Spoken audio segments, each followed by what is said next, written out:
naive, untested. Well, Obama was naive enough to win, and in my case, at the age of 7, before Obama's name even showed up on the radar, this is a picture of me at 7, I was naive enough to want to publish a book.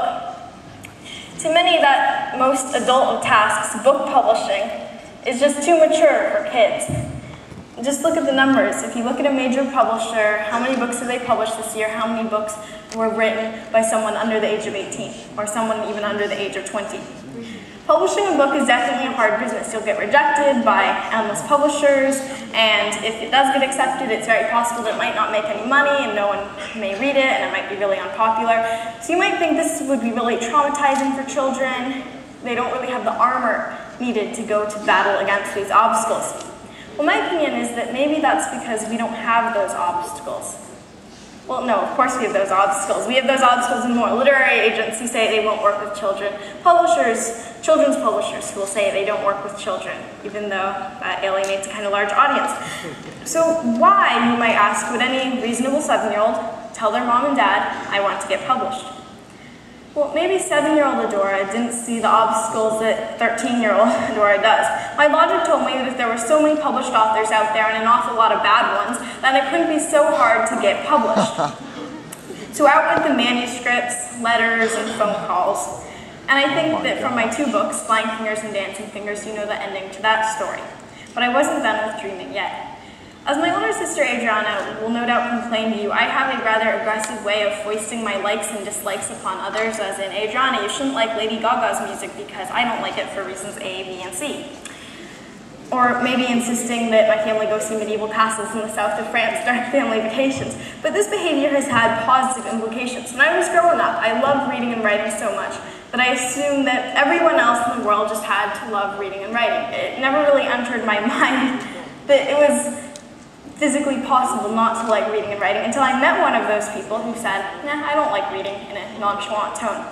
So my behavior of trying to get other people to model what I did and thought kicked in, and I decided that I would simply go around to schools and make other kids like reading and writing. And of course, I was naive enough to think that I could do that. I didn't start by running surveys and reading journal articles, looking at socioeconomic data about children who don't like to read, as countless experts have probably done. Instead, I just went around to schools with stuffed animals to ask preschoolers, hey, what's the character we should make this? What's the newest plot twist?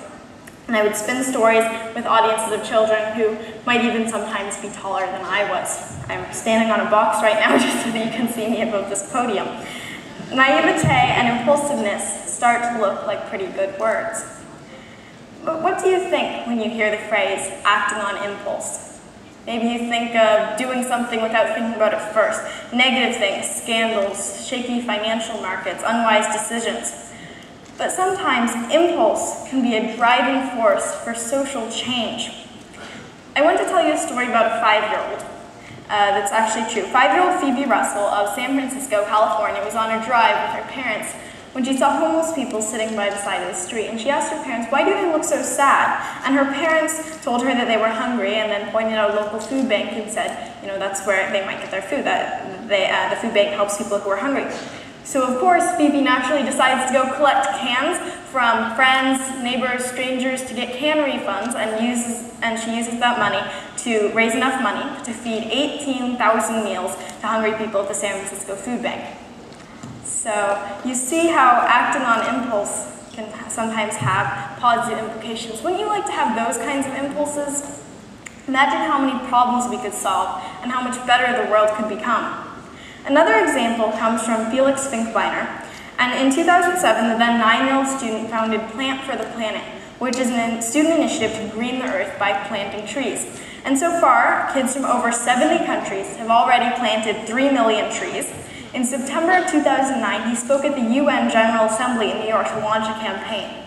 It was titled, Stop Talking, Start Planting, and it featured all these adults with their mouths covered by rather cheerful-looking kids.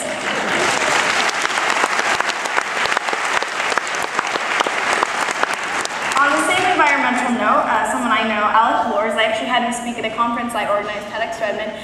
He's doing something called the I Matter March, and it's on Mother's Day, and he's getting kids around the world in multiple cities to march to their governments, to adults, and say, we need to really fix this environmental thing, take action.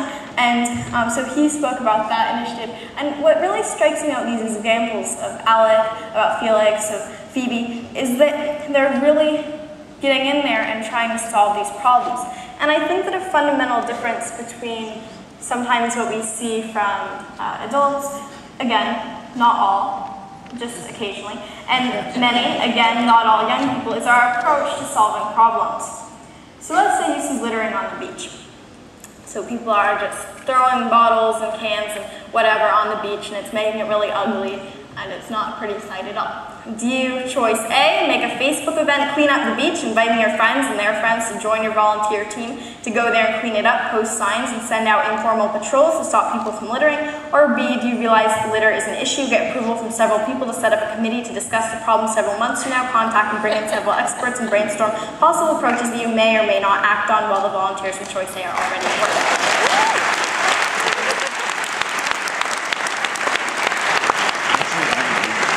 I think that it's clear that you would want to do something that would give you results. You want to act. You want to make a plan and actually act on it. From Phoebe, Alex, and Felix's stories, we can learn about the value of seeing a problem and taking direct action, doing something to solve it. To quote the Education Without Borders conference on what they're trying to do, the objective of EWB is to create networks across cultures in order to understand and generate solutions for some of the world's greatest challenges. This is achieved by engaging the world's most innovative students and leaders in the business, technology, education, and humanitarian sectors in a collaborative forum that culminates in a commitment to action. This is what we're trying to do, is take action on problems. We're not just going to say, oh, well, maybe we're going to do this, or maybe that, go home, not do anything. That is not what success looks like. And I believe I'm paraphrasing here, but Sheikh Nahyan said something along the lines of that the success of this conference won't be measured by what is said, but what is done. What you go home to do, bring it to your universities and colleges, and decide, what am I going to do to solve problems? How will I use what I've learned here? So ask yourself, what are problems that you see in your schools, in your communities, in your world? The question is, are you naive enough or impulsive enough to solve them? One effective method that many have utilized is social networking. I will skip the how many of you are on Facebook question since we've already seen that. Woohoo, work cut out for me. But we've seen Facebook and Twitter and all these social networks effects and movements around the world.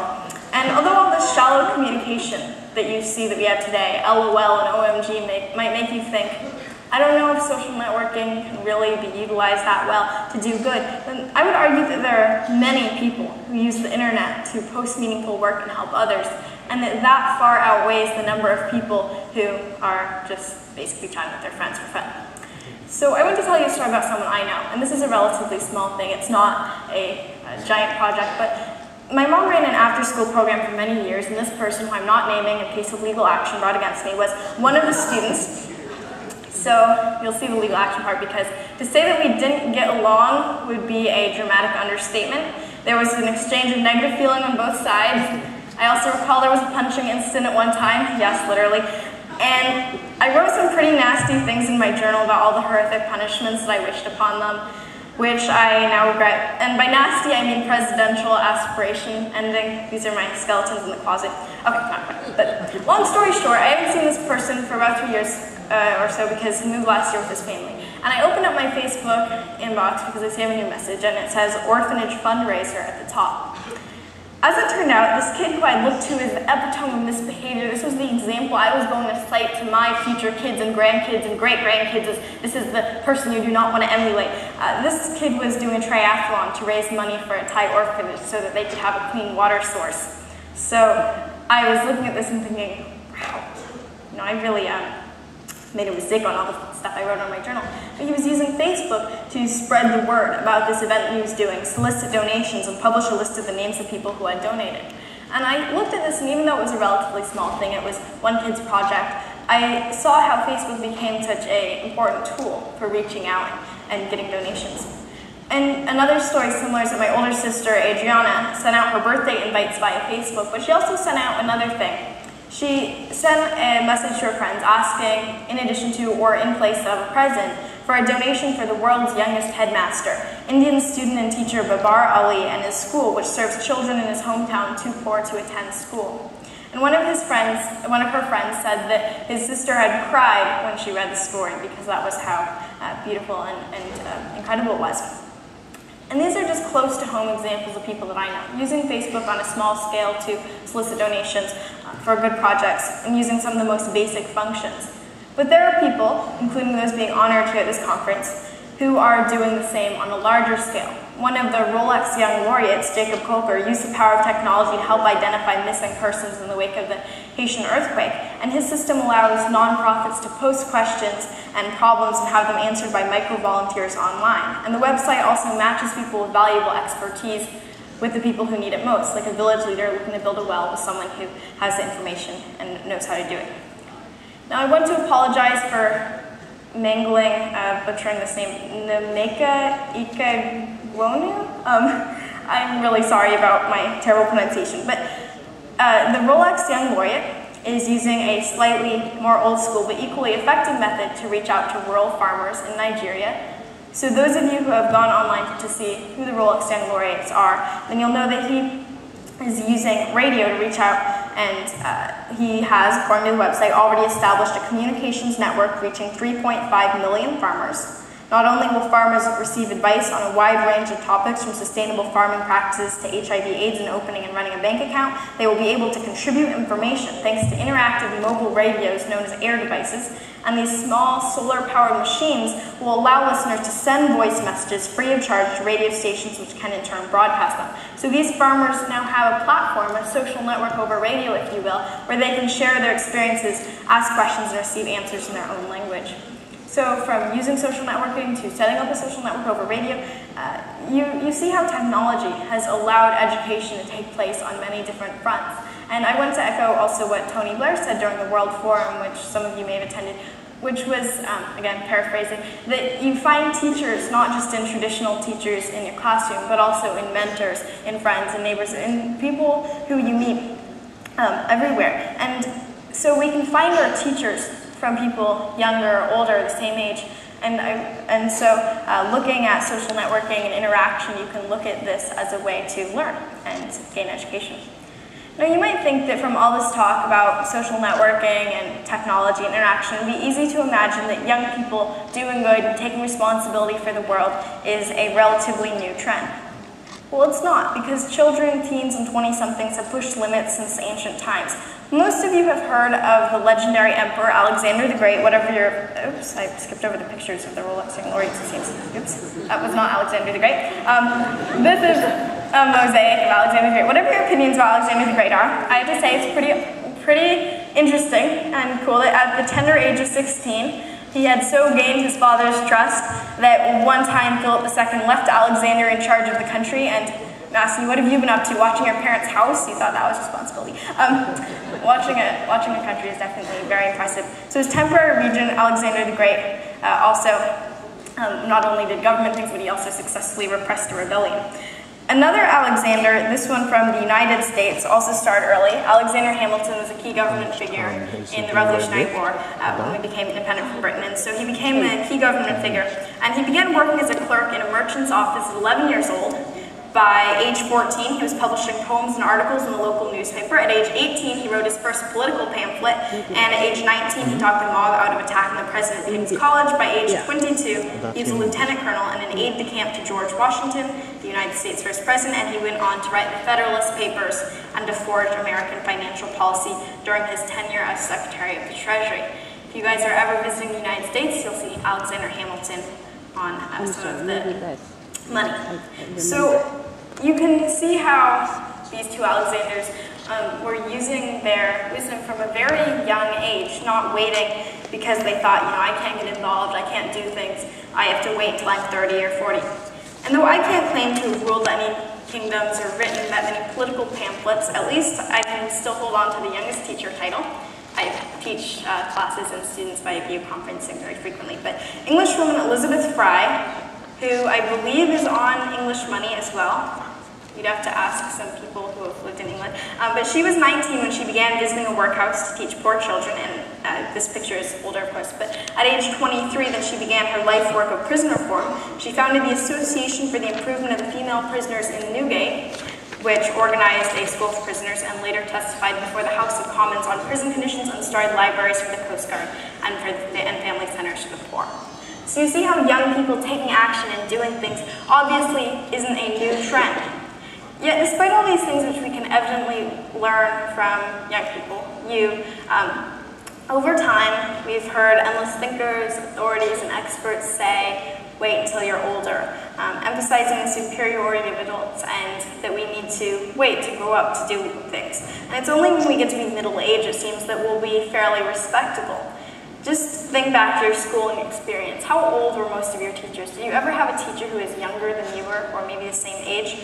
What about presidents and prime ministers? Barack Obama in his late 40s was considered a young candidate in your late 40s, but as a 40-something fast food worker would be an anomaly. Why should inexperience immediately translate to a less rewarding job? Experience and age, or lack of it, shouldn't count against us. We have as much to teach our parents and professors as they have to teach us. Just think, as one example. Have your parents, or maybe an older relative, have they ever asked you for help with a smartphone, or with a computer, or with something to do with technology before? I think there's a pretty obvious reason why Google started a website around last year's holiday season called Teach Parents Tech. I know from experience how much adults can learn from kids in this area. I saw on Quora that one teacher, Kathy Laguna, said, some students want to use picnic.com instead of Microsoft Paint, and I asked them to teach me how to use it too. They love to teach the teacher. And that's something which, again, echoes this non-traditional teaching. We don't find our teachers only in traditional teachers in our classrooms. We find them from people older, younger, and younger than us. I don't just base my ideas about young people teaching their teachers, teaching their parents on quotes or stories. I look at my own personal experience. This is my dad, John Spitak. Terrible picture, sorry, it was from a vacation in Mexico and we were kind of squinting. And he's in the audience today. So my dad was interested in Facebook for a very long time, but he only got the chance to set up a Facebook account last October. And what's so nice about my dad being on Facebook is that it's given me the chance to teach him something when it's usually me asking the question. So it's to deal with ionic and covalent bonds again. How do I solve this inequality? Yeah, I know I'm kind of basic on the math and science level. So it's an empowering feeling to, for once, have it the other way around. My dad is a quick learner when it comes to Facebook and blogging, setting up a website, and tweeting as well. We've even got him hooked on the addictive cell phone game app Angry Birds. The funny thing is, with the possible exception of Angry Birds, my dad using technology increasingly might actually equal more in-person conversation because we're talking, asking questions, and explaining things. At the TED conference in California, I spoke about what adults could learn from young people, and technology definitely provides a way for you to not only learn, but also to teach. Through our various forms of tech support when we're teaching our elder relatives, and though this provides a really obvious and everyday way in which adults often learn from young people, I want to emphasize it doesn't stop there. You have more to teach than how to work PowerPoint or how to set up a website, because this is only a tangible part. What's even more powerful may be the intangible things that we have to teach our elders. Maybe our optimism, our audacity to dream, our determination to accomplish. I've heard countless teachers tell me how much they've learned from their students, and parents say how much they've learned from their kids. There was an actor at the Oscars, the awards ceremony for movies, who said, he was thanking his daughter at the end and said that she had taught him more than he could ever teach her. So next time someone calls you naive with a frown on their face and a sort of, look, smile and say thank you. Because maybe in that one word you have something to teach them. What is it exactly that you can teach your elders? Maybe it's that enviable startup attitude, the, I'm already broke so it can't hurt to start a company outlook. Maybe it's the ease with which you weave social networking into doing social good. Maybe it's the inexperienced, impulsive, and naive can be good words. So let's take action, not only to redefine ourselves, but also the world that we live in. Thank you.